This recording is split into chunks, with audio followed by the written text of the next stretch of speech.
రాజధాని అమరావతి చుట్టూతా outer ring road కోసం సుమారుగా 190 కిలోమీటర్లు ఔటర్ రింగ్ రోడ్డు కోసం భూముల్ని సేకరణ కోసం నోటిఫికేషన్ విడుదల చేశారు.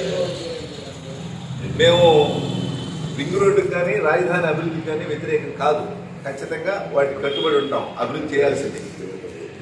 అయితే దీనికి మన జిల్లాలో 11 మండలాలు 40 గ్రామాల్లో 6,000 ఎకరాలు బాగా సారవంతమైనటువంటి దాదాపుగా 3 మండలు పట్టేటువంటి 6,000 ఎకరాల భూములు సేకరించాలని ప్రతిపాదనలు పెట్టారు. అయితే దీంట్లో విషయం ఏంటంటే 2013 భూసేకరణ చట్టం ప్రకారం 2013 భూసేకరణ చట్టం ఉంది. ఆ చట్టం ప్రకారం ఏం చేయాలంటే భూములు సేకరించేటప్పుడు మొట్టమొదటిసారి చేయాల్సినటువంటి పని ఏ గ్రామంలో ఎవరెవరు భూములు తీసుకుంటున్నామో ముందు కమ్ముకేయాలి, వాళ్ళందరికీ నోటీసులు ఇవ్వాలి, అలా రోజు గ్రామ సభ జరుగుతుందని చెప్పేసి చెప్పాలి. ఇవన్నీ చెప్పిన తర్వాత గ్రామ సభ జరిపి ఆ రైతుల యొక్క అబ్జెక్షన్స్ నోట్ చేసి ఏదైనా అబ్జెక్షన్స్ ఉంటే వాటికి రెవెన్యూ అధికారులు సమాధానం చెప్పాలి. కానీ ఇలాంటి ఏమీ జరగల. అలైన్మెంట్ అక్కడక్కడ కొన్ని వేశారు, ఇక్కడ దాకా భూపోద్దని. దీంట్లో ఇంకొక అంశం కూడా ఉంది. మామూలుగా గతంలో హైవేలకు భూములు తీసుకుంది ప్రభుత్వం, హైవే అథారిటీ ఆఫ్ ఇండియా భూములు తీసుకుంది. అయితే ఎంత తీసుకుంది? 70 మీటర్లు పొడవు వెడల్పు తీసుకుంది. ఇప్పుడు ఎంత తీసుకుంటున్నారు తెలుసా? 250 మీటర్లు తీసుకుంటున్నామని చెప్పేసి ప్రకటన చేసేసారు. మరి 70 మీటర్లు ఎక్కడ, 250 మీటర్లు ఎక్కడ?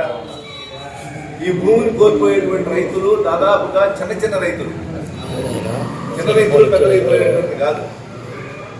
ఈ భూముల్ని ఈ రకంగా తీసుకోవడం అనేటువంటిది కరెక్ట్ కాదు. ఎంత అవసరం అంత తీసుకోండి, వాటిని అభివృద్ధి చేయండి. మీరు గ్రామ సభలు జరపండి, అబ్జెక్షన్స్కి 60 రోజులు టైం ఇవ్వండి. భూసేకరణ చట్టం ప్రకారం మార్కెట్ వాల్యూ ప్రకారం నష్టపరిహారం ఇవ్వండి అనేటువంటిది మేము ప్రధానంగా కోరుతున్నాం.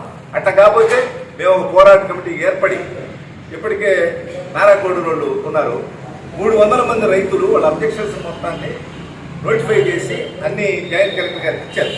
మీ అందరికీ తెలుసు, సోమవారం నాడు గ్రీవెన్స్కి వెళ్తే మనకు అర్థమైపోతుంది. ఈరోజు అన్ని చోట్ల ఆందోళన చెందుతూ ఉన్నారు. అందుకని మేము కూడా రేపు 9వ తారీఖున ఉదయం 10 గంటలకి గ్రీవెన్స్ దగ్గర ధర్నా చేస్తున్నాం. ఈ ధర్నాని జయప్రదం చేయాలని చెప్పేసి కోరుతా ఉన్నాం. దాంతో ప్రత్యక్షంగా ఉన్నటువంటి రైతాంగం ఉన్నారు.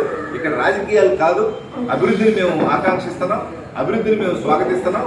అయితే ఎంత అవసరం అంత తీసుకోండి, వాళ్ళకి నష్టపరిహారం కూడా కరెక్ట్గా ఇవ్వండి అనేటువంటిది మేము కోరుతా ఉన్నాం. ఈ విధమైనటువంటి ప్రభుత్వంలో మాకు ఈ రైతుల ఘోష వినిపించుకునేవాడు లేడు, దీనికి సమాధానం చెప్పేవాడు కూడా స్టిల్ ఇంతవరకు లేదు.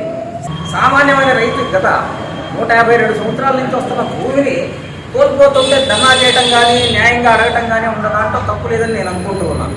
కాబట్టి మా యొక్క ఈ సమస్యకి రేపు 9వ తారీఖున మేము తప్పనిసరిగా కలెక్టరేట్లో ఎక్కువ మంది మా గ్రామం తరఫున భూమి కోల్పోయే వాళ్ళంతా వస్తారు. వాళ్ళంతా మళ్ళీ అక్కడ మీ మీడియా మిత్రులందరికీ కూడా విషయం తెలియపరుస్తారు. మీరు కూడా మా తరఫున ప్రభుత్వాన్ని తప్పనిసరిగా గట్టిగా మీరు మా యొక్క విషయాలను ప్రభుత్వానికి చేరవేసి మాకు న్యాయం చేకూర్చవలసిందిగా విన్నవించుకుంటున్నాను.